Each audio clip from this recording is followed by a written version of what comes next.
During week 221 of Brada's Branded Thoughts, an exclusive interview with Iowa defensive tackle Maddox Borcherding-Johnson, a young man who just got to campus earlier this month. We'll talk to Maddox, and he gives us the team on his hate list. Yes, hate is the word he used to describe this rival in the Big Ten. Plus, my thoughts on Iowa basketball. There have been some players interviewed here recently, and as we count down the days to their summer trip over to France and I believe Spain, just my thoughts on where this class stands and also the transfer portal. Did they do enough? Did Fran do enough? And what's the future of Fran at Iowa? I'll give you my thoughts on where I stand on Iowa basketball coming up. But first, I want to thank Iowa Floor Covering and their tough core. Click Together, 4.5 millimeter waterproof vinyl flooring. Yes, it's available at a great self-installation rate, $269 per foot. And how about this beautiful studio down in Bondurant? Beautiful store. Be sure to visit the guys at Iowa Floor Covering in Bondurant. You can, of course, visit their website, iowafloorcovering.com/DIY. And if you have any flooring needs, just talk to Tyler, talk to Ryan, tell them we sent you here from the Hawkeye of the Storm, and they'll be sure to hook you up with a great deal or great advice, and probably both, to be quite frank. Again, Iowa Floor Covering down in Bondurant. Visit www.iowafloorcovering.com/DIY. So some men's basketball players recently meeting with the media. We heard from newcomers Evan Bronze, who was recently on this show here from the Hawkeye of the Storm. We heard from Ben Krikke. We heard from Price Sandfort. Of course, Iowa with a pretty big freshman class with Harding, that's Brock Harding out of Moline, Price Sandfort, the younger brother, Peyton Sandfort, Owen Freeman out of Moline, and then Laji Dembele from out east. Iowa also adding Ben Krikke out of the transfer portal and Evan Bronze out of the transfer portal, a couple of guys who played at the 4/5 at the MVC, the Missouri Valley Conference level heading into this year. Two very experienced guys with two very different styles of play. But I think the big question as we head into July, tomorrow's the first day of July, can you believe that? The question is, has Iowa done enough? And with the recent news of Jack McCaffrey apparently going elsewhere in 2025, that's a ways away. But with that apparent news coming, you've got to wonder, are the best days of Fran McCaffrey's tenure behind us now as Iowa men's basketball fans? And what does the 23-24 season look like? They lost Aaron Eulis to the transfer portal. They lost Josh Agundale, who really didn't play much last year anyways. They also lost Chris Murray, their leading scorer, another first-team All-Big Ten guy, and a guy who got picked up in the first round of the NBA draft by the Portland Trailblazers. And by the way, Iowa's had a first-team All-Big Ten guy each of the last 4 years. 3 players in 4 years. And Luka Garza, of course, making first team 2 years in a row. Can Iowa repeat that? That's a huge question mark as well. Iowa's had limited postseason success, with the exception being the Big Ten tournament that they won 4 games in 4 days. That was obviously very impressive, but then flamed out against Richmond in the NCAA tournament. So I want to first give you kind of my take on the transfer portal and recruiting. So obviously Iowa tried to go after the big names, as Fran McCaffrey always does. Grant Nelson was on the list, the North Dakota State transfer, big, who I think was widely regarded as the top transfer in this cycle, which is saying something with think about how many guys enter every single year now.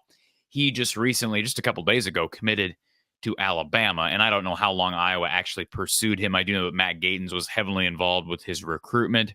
And Iowa went after some other guys as well. B.J. Mack out of Wofford. They went after a Merrimack transfer that ended up going to Virginia. Iowa contacted a number of players, and for the most part, Iowa swung and missed again. Now, Ben Krikke is a high-level scorer in the MVC, albeit at a team at Valpo that just wasn't very good. Not a great program right now in that conference. Evan Bronze was also added. He is going to be on scholarship. And I think Evan Bronze deserves to be on scholarship. I think it's a great story. I think Evan Bronze will really help this team. But I do think it's fair to say that you have every right to be disappointed in Iowa's performance via the transfer portal this season, especially when you consider the fact, and I think it is a fact, that Fran McCaffrey more readily embraced NIL and the transfer portal than even his counterpart, Kirk Ferentz.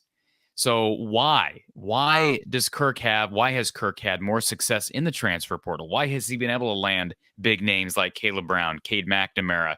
Even Seth Anderson wasn't a huge name, but Iowa's been pretty successful luring kids in, even at positions where they've traditionally struggled, especially of late. I think the simple answer, and I've alluded to that on this show before, the simple answer is support. And that is the support from the people that matter as it relates to funding that Iowa Swarm collective. I think that collective has been instrumental. I can tell you it has 100% has been instrumental in the two biggest names Iowa football has landed this cycle, Caleb Brown and Cade McNamara. And the fact of the matter is the big names on the basketball front, they basically need a guarantee of money. Now, Ben Krickey's a Canadian guy who technically, I don't believe, can make money because of him being a foreign player. So technically, he can't make NIL money at Iowa. So I don't believe that was even an initiative with him coming to Iowa.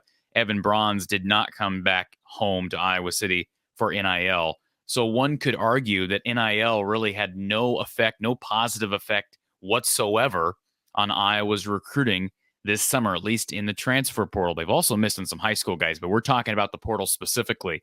So how does Fran McCaffery generate more support from the donors that matter at the top? Had some people speculate to me that they don't like Fran's antics on the court. And that's just not just Joe Blow saying that to me on the street. I've heard that from people, well-respected people that are well-connected to the program, that there are some older donors that are much more eager to give money to football, even though I think a lot of those people resent the fact that Brian Ferentz has been allowed to stay at Iowa as the OC. They still respect Kirk as a person, the legacy he's built up. I'm not blaming them for that. I'm not saying they're wrong for respecting Kirk Ferentz and contributing a large sum of money toward recruiting and toward the collective. I don't think Fran has built that type of a relationship with those people. And the fact of the matter is there aren't enough members of the Swarm for that collective to really have much sway for recruiting. They need the extra incentive part of the Swarm, if that makes sense. So go back and watch our shows with Brad Heinrichs. He explains this really well. You have basically two facets of the Swarm collective, one being the membership dollars that basically is a running fund. Iowa's trying to get those numbers. I should say Brad Heinrichs is trying to get those membership numbers up, but that's a limited funding. And of course, that's going to be evenly distributed throughout men's basketball, women's basketball, and football. Then you have the big money people that say, hey, I want to give to this, I want to give to this, I want to give to this. They need more of those people to say, I want to help the Iowa men's basketball team go get the big name recruits. Because you and I both know, folks, that Alabama and Virginia and certainly Duke and North Carolina, there are alums at all those schools, especially the Big East schools where they don't really play football. There are alums at all those schools and big money people that are more than willing to drop 5, 6, maybe even 7 figures to land a big name out of the transfer portal. I'm not saying that's what I want, but this is the way recruiting works nowadays. And if Iowa wants to land big fish, Fran McCaffery needs help.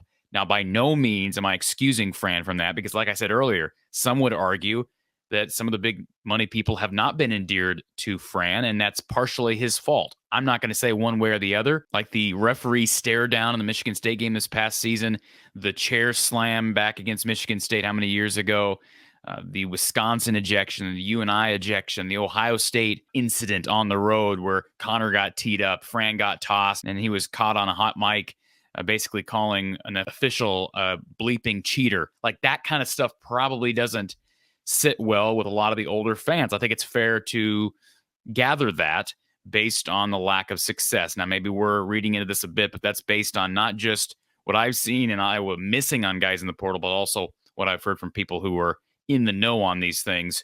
So that is a concern. Jack McCaffery recently saying he likely will not attend Iowa. That gave some the idea that perhaps Fran McCaffery is not planning on being here much longer. I don't know if that's the case or not. I will say this, I will not be shocked if Fran retires in a couple of years. I will not be shocked by that at all. Now, as far as the 23-24 season is concerned, look, I've learned to not doubt Fran McCaffery's ability to basically get the most out of his guys, especially offensively. I mean, the last 2 seasons, there were a lot of people who didn't think either of those teams were going to make the NCAA tournament. Both made the NCAA tournament comfortably. Both bowed out in the first round. But the fact of the matter is both those teams overachieved if you look at projections preseason. Now, they don't have a Chris Murray, they don't have a Keegan Murray, and they don't have a Luka Garza. And I think that's going to be the big difference. I saw some in the media, and it's their job. I get it. They're trying to hype up the sport, get clicks, get views, etc. We're all about views here. Don't get me wrong. But I saw some in the media talking this past week about Peyton Sandfort. Could he be that next first team guy? And of course, Peyton's going to tell the media, yeah, I'm ready for that. I am not convinced at all, folks. And I'll make this very clear. I love Peyton Sandfort. Love his shot. I think he's a really good shooter. Has the potential to be a really good basketball player. Love his size. I have no reason to believe that he's going to be a first team all Big Ten player. I just have not seen the consistency. I know he struggled for 2-3 months to start the season last year. Yes, he got it going, but he at times rushes his shot. He's still pretty inconsistent from three. Didn't shoot a great percentage last season, and he's so streaky. They need a guy who's steady Eddie. Now, maybe his post-up game has improved. I'm sure it has to an extent. Hopefully, he can dribble, drive, and create off the dribble more than he has. He talked about that in his interview this past week. And can Iowa get production from his brother? I think so. I think with Price's ability to shoot, I think he could come in, play right away. They need three-point shooting. I think Brock Harding's likely going to play, and I think Owen Freeman's going to play. Would not be surprised to see Lodgy redshirt his freshman year.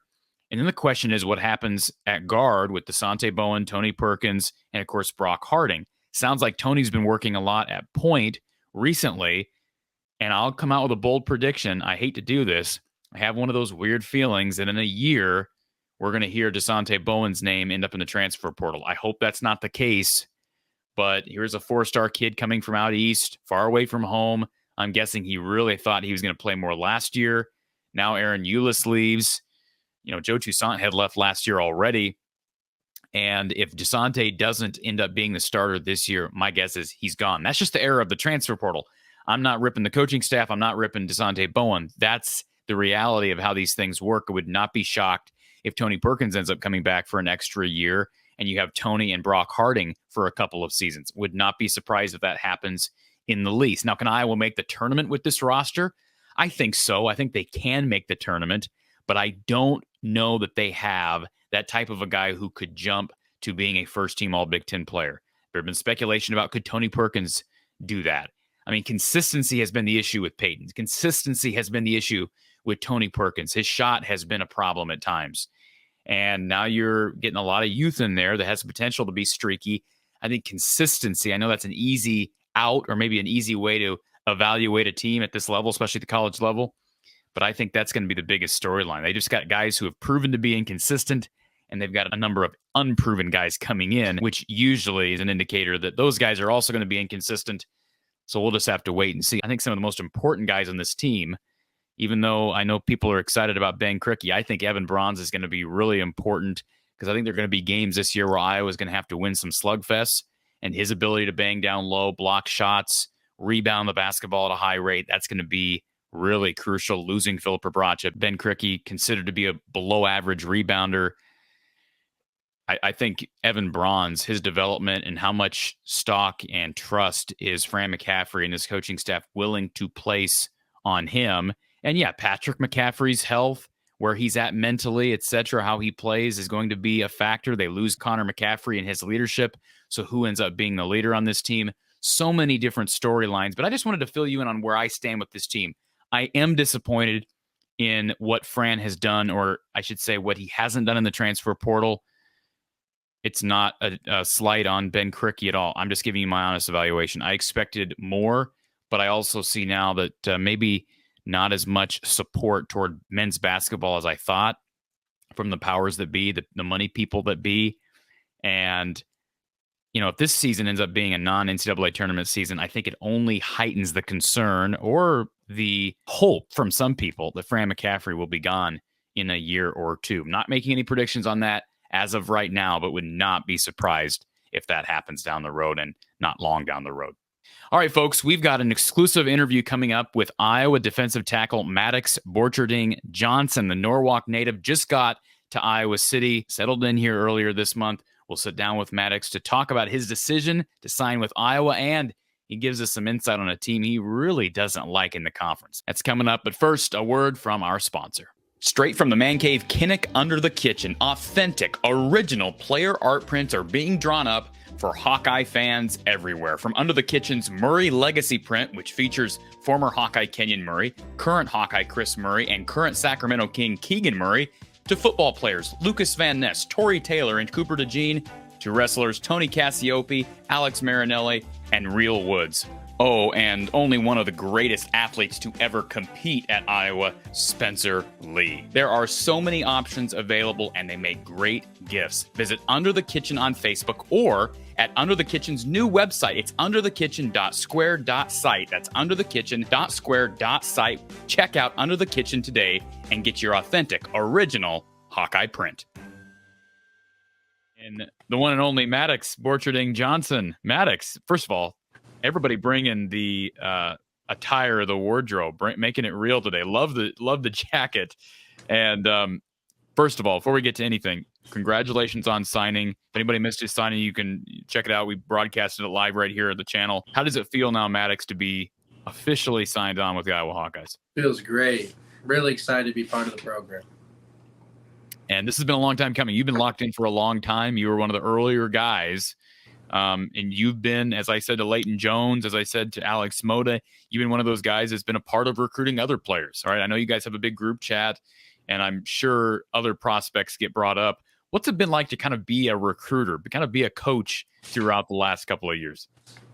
Kind of interesting, just getting to know a whole bunch of guys that you've never met, but just talking to people across the state, seeing how they feel about the process that you both went through and stuff like that. And the city of Norwalk, I should say the school district of Norwalk, it's I don't think of Norwalk as being a real rich sports-wise community, but boy, in recent time there has been some really great stories out of that community. Can you talk about, you had a couple signees there with you today, and of course an offensive lineman that ended up at Iowa and is at Iowa now. Just talk about the community of Norwalk and what growing up there and playing for Norwalk has meant to you and done for you as a football player.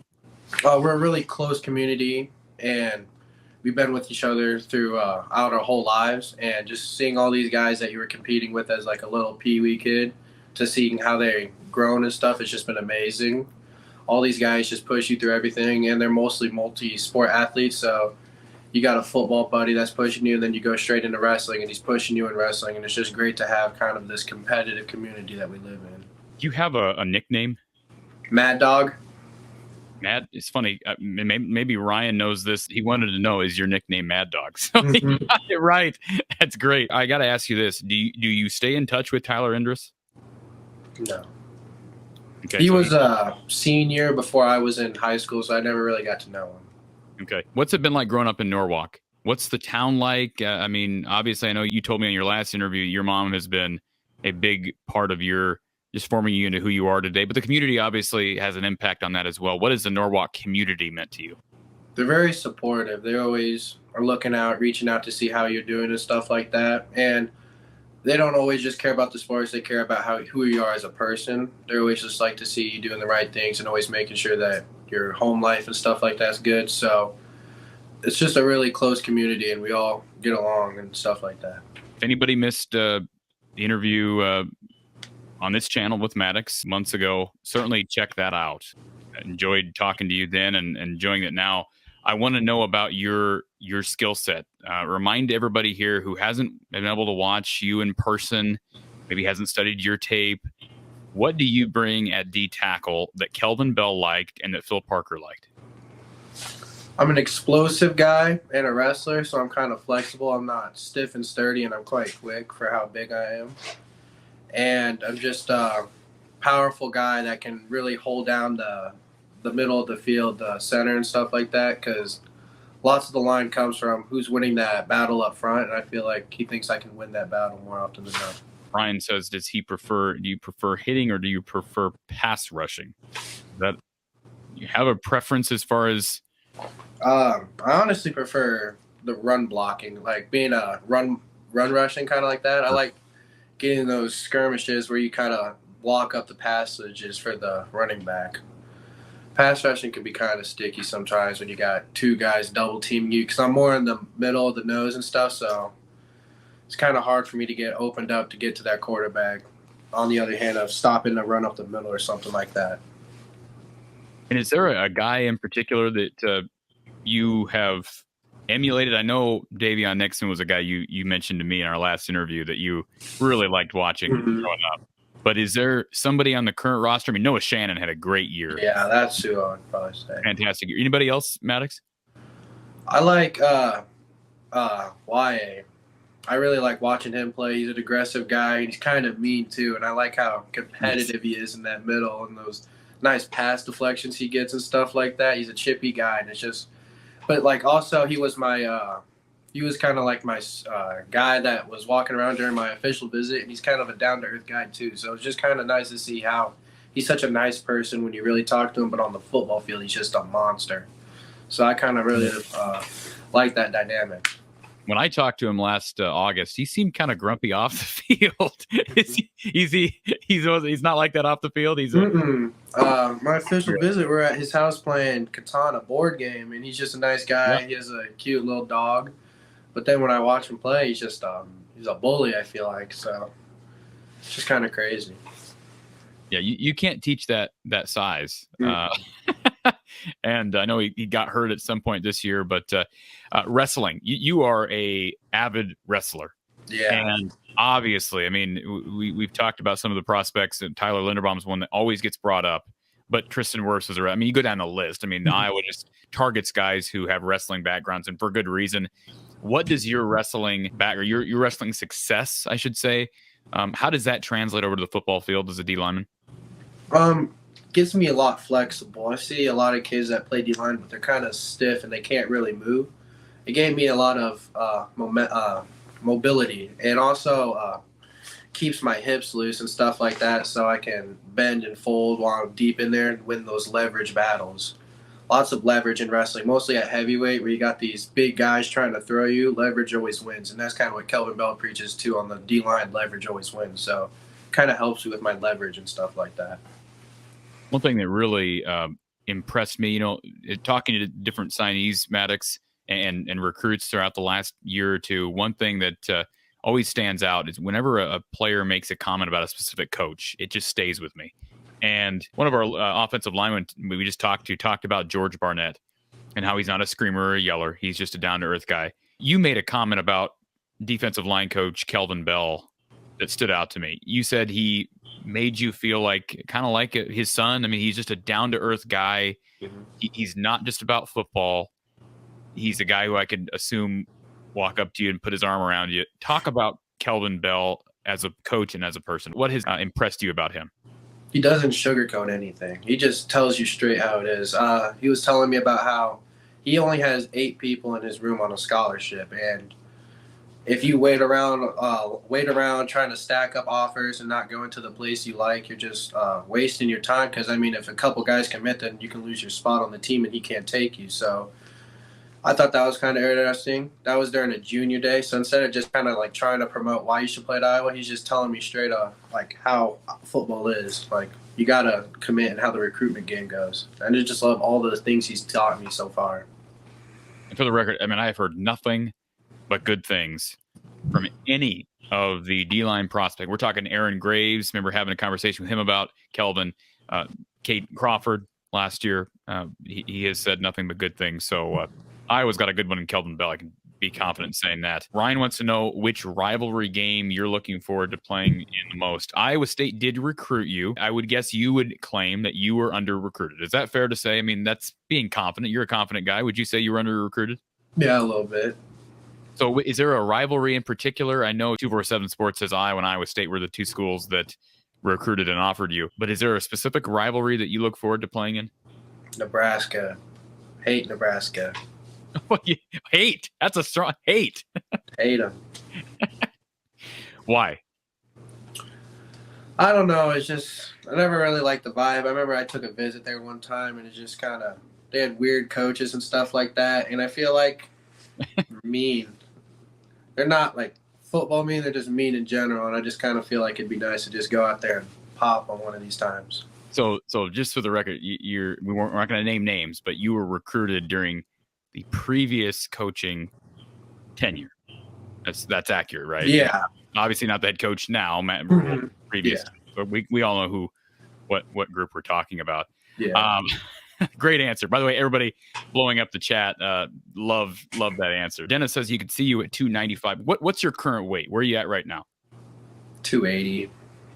And do you see yourself getting in the 300 range, or is that? Yeah, I think I'll get bigger. Put on some more mass and stuff like that, so I'm a harder guy to move when I'm in the D tackle position. You like to eat? Yeah. Okay. Because it sounds like that's one thing that Iowa, you don't got to worry about when you get to Iowa. They're going to feed you. No, I went there for my official visit, put on 10 pounds after that weekend. You put on 10 pounds in one visit? Yeah, I know. Yeah, I was 290 when I left that place. I had to cut back down to make it to 285 for wrestling. Okay. That might be the best quote of the day so far, Maddox. So appreciate you sharing that. Tyler wants to know, who do you look forward to learning from the most? You mentioned YA Black. Is there anybody else that you look forward to coming in here? Obviously, Logan Lee's an experienced guy. Yeah. Anybody in particular that you look forward to learning from, or maybe a coach? Probably, well, Bell. I feel like there's so much he could teach me. And then I hope Noah Shannon. I feel like he's super smart, and he's been there a long time. And there's probably things that he could tell me about certain teams we play, or just the overall basics that I can learn to help pick them up faster and stuff like that, or what weaknesses he, like, what things he struggled with while developing into the D tackle he became and stuff like that I can learn at a young age. A couple people in the chat say you look like you kind of resemble Tristan Wirfs. So that's not a bad guy to be compared to. Yeah. Have you heard that before? Mm-hmm. I remember when I committed to Iowa, people on my Twitter were saying I'm Tristan Wirfs 2.0. Stuff like that. And for the record, the reason I bring up Noah Shannon, the way he plays, and he had a great year. Physically, though, you guys are similar from a physical standpoint, right? I mean, Noah Shannon's obviously a little bit bigger. He's been in the Iowa program for several years, but is that fair to say? I mean, I'm assuming you've met Noah in person. Yeah. You guys are probably in the same realm as far as size. Mm-hmm. We're excited to see you here again. Norwalk defensive tackle Maddox Borcherding-Johnson. We have listed here 6'3", 270, but you just got done saying you're closer to what, 285? Yeah, I'm about 280 though. 285, somewhere in there. Yeah. And, just want to reestablish, you are getting to Iowa City in the summer, correct? Yeah. Well, we look forward to seeing you in the summer and chatting with you at Media Day and seeing you competing for playing time as part of that Kelvin Bell, Phil Parker defense. Maddox, appreciate you being here. And thank you. We look forward to seeing you. Congratulations. Thanks. Maddox, one of my favorite recruits to interview so far. I've been doing this for last couple of years, the recruiting side of Brada's Branded Thoughts. And he's obviously a really funny kid. And he's also honest. Like, you can tell he's not a real talkative kid, at least not in front of a camera, but comes from good roots, good family, great story. His younger brother is quite a talent as well. And Maddox has got a deep defensive line to learn from. He'll have a year or two to get acclimated. I'm sure he wants to play right away. He'll get bigger, get stronger, and hopefully fill in once Noah Shannon, Logan Lee, those guys move on. Maybe Maddox works into the rotation, but Ontario Thompson, Aaron Graves, it's a deep, deep unit at defensive tackle and the defensive line as a whole. Appreciate you tuning in, folks, for another edition of the podcast. Be sure to hit the thumbs up. Tell me what you think about Maddox Borcharding-Johnson and the Iowa men's basketball team in 2023-2024, and possibly the future of Fran McCaffrey. Let me know what you think in the comment section below, and we will talk to you next time.